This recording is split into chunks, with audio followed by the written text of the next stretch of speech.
आज का जो वीडियो है वो उसमें हम मेंटल एबिलिटी के जो पुराने क्वेश्चन पेपर में आए हुए हैं और जो आगामी जो 28 जनवरी को आपका सैनिक स्कूल का पेपर होने वाला है उसके लिए बहुत इंपॉर्टेंट है। तो आप इस वीडियो को जो है जरूर जो है देखें। सुनील लड़कों की एक पंक्ति में, तो क्वेश्चन नंबर 1 से स्टार्ट करते हैं। सुनील जो है लड़कों की एक पंक्ति में दोनों छोर से 11 स्थान पर है। आपके पास एक पंक्ति है, ये जो है राइट है और ये लेफ्ट है। इस पंक्ति में सुनील जो है दोनों छोर से, यानी छोर मतलब किनारे, इस किनारा और इस किनारे से गिना हमने, तो जो सुनील है वो यहां से गिना, ये सुनील बैठा है तो यहां से गिना तो 11th है और यहां से गिना तब भी वो 11वें नंबर पर बैठा है।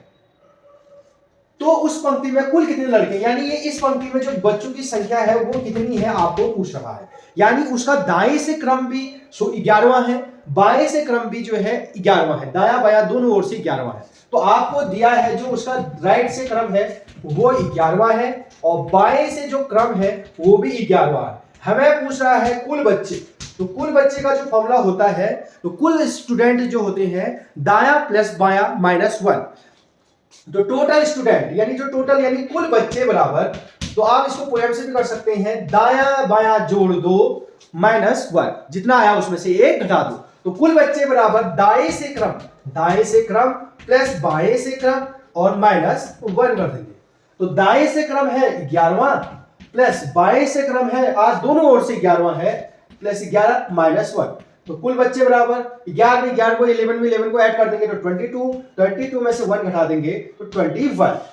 तो कुल बच्चे जो संख्या है उस पंक्ति में जहां सुनील बैठा है दोनों ओर से 11 नंबर पे, तो उसमें बच्चों की संख्या है 21 आंसर आ गया। अब क्वेश्चन नंबर 2 को देखते हैं। विद्यालय का संबंध अध्यापक से है तो फुटबॉल का संबंध किससे होगा। तो ये सादृश्यता का प्रश्न है, एनालॉजी का। ये क्या कह रहा है, विद्यालय यानी जिस प्रकार विद्यालय का संबंध अध्यापक से होगा वही फुटबॉल का संबंध किससे होगा। तो ऑप्शन आपके पास है खेल, गोल, कोच, खिलाड़ी। तो आप वीडियो को पॉज करके खुद भी आंसर देने की कोशिश कर सकते हैं। तो विद्यालय का संबंध अध्यापक, यानी जो विद्यालय होता है तो उसमें जो सिखाने वाले होते हैं गुरुजी, तो वो अध्यापक होते हैं, यानी जो सिखाते हैं। ऐसे फुटबॉल में भी जो सिखाते हैं उसे कहते हैं कोच। तो ऑप्शन 3 जो है राइट हो जाएगा। क्वेश्चन नंबर 3 स्टार्ट करते हैं। क्वेश्चन नंबर 3 आपको बता रहा है सार्थक क्रम में लिखो, यानी सिस्टमैटिक ऑर्डर में जो काम पहले हुआ है उस क्रम को पहले लिखना होता है। तो पहला क्वेश्चन जो क्वेश्चन नंबर 3 है सार्थक क्रम वाला, राष्ट्र, गांव, शहर, जनपद, राज्य, इसको हमें सार्थक क्रम में लिखना है। तो सबसे छोटे से स्टार्ट करते हैं, आरोही क्रम में लिखते हैं असेंडिंग ऑर्डर में और सबसे बड़े तक जाते हैं। तो राष्ट्र, गांव, शहर, जनपद, राज्य में सबसे छोटा होता है गांव। तो आपको पता है सबसे छोटा होगा गांव। फिर गांव से जो बड़ा होता है, थोड़ा सा बड़ा होता है, वो होता है शहर। गांव से थोड़ा बड़ा क्या होता है, शहर।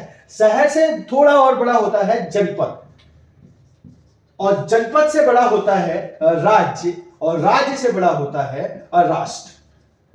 तो आप इसको एग्जांपल से समझ सकते हैं। तो एक गांव है, कोई भी गांव उठा लीजिए, जैसे ऐठान है, भयू है, तो एक गांव है, उससे बड़ा होगा शहर, यानी एक कपकोट एक छोटा सा शहर हो गया। उससे बड़ा होगा जनपद, यानी बागेश्वर जनपद हो गया।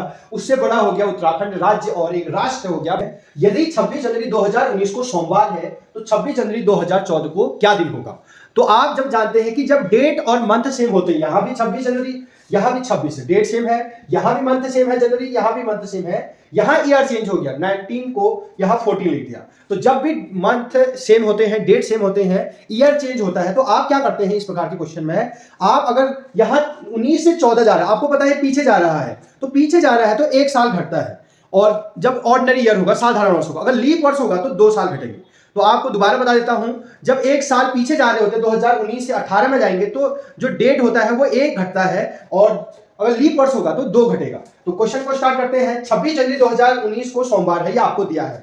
तो हम जानते हैं 26 जनवरी को 2018, यानी 1 साल पीछे, ये सोमवार से 1 पीछे चले जाएंगे क्योंकि 2018 लीप वर्ष नहीं है। तो लीप वर्ष नहीं है तो मैंने आपको बताया था 1 दिन पीछे चले जाएंगे। तो सोमवार से 1 दिन पीछे जाने पर क्या आता है, रविवार आता है। पीछे इसलिए जा रहे हैं क्योंकि यहां भी साल घट रहा है। फिर हम देखते हैं 26 जनवरी 2017 आया होगा, तो 17 मतलब यहां भी लीप वर्ष नहीं है तो 1 साल पीछे चले जाएंगे। तो रविवार से 1 पीछे होता है, रविवार से 1 पीछे होगा शनिवार।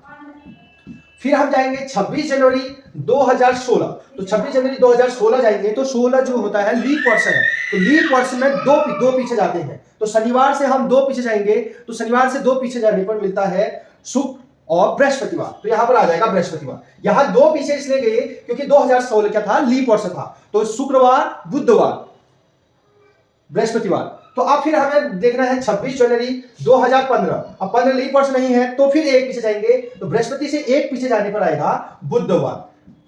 फिर हमें लेकिन 2014 तक जाना है, तो एक साल और पीछे जाएंगे। 26 जनवरी 2014 में बुधवार से एक साल पीछे जाने, एक दिन पीछे जाने पर, तो एक जैसे यहाँ एक साल पीछे के, तो यहाँ भी एक दिन पीछे जाएंगे, तो बुध से एक पीछे होता है मंगलवार। और यही हमें पूछ रहा था 26 जनवरी 2014 को क्या वार होगा, तो मंगलवार होगा, यानी ट्यूसडे होगा।